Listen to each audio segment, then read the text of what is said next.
बिस्मिल्लाहिर्रहमानिर्रहीम। अल्लाह ताला के फ़ज़ल करम और शुक्र के साथ वीडियो का करते हैं जी आगाज़। मैं हूं आसिम रज़ा और आप देख रहे हैं यूट्यूब चैनल आसिम रज़ा। आज मैं आया हुआ था यहाँ देहात के एरिए में, तो यहाँ हर तरफ पानी ही पानी है। मैं आपको यहाँ पे यह दिखाना चाह रहा था कि पानी किस तरह रोडों को बहा कर ले जाता है, किस तरह रोड को कट करता है।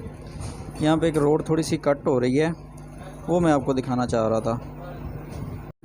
ये दिखाना चाह रहा था मैं, ये यहाँ पे ये चीज़ चेक करें। पानी अपना जगह खुद ही बना रहा है। ये रोड साइड से आहिस्ता आहिस्ता कट हो रही है। थोड़ा सा आगे जाके आपको दिखाते हैं। ये चेक करें, यहाँ से पानी ने जो है ना रोड को कट कर दिया है। ये चेक करें, ये यहाँ से। बहरहाल अल्लाह ताला बचाए इस तरह के अज़ाब से। बहुत बुरी हालत हुई पड़ी है, हर तरफ पानी ही पानी है। ये चेक करें।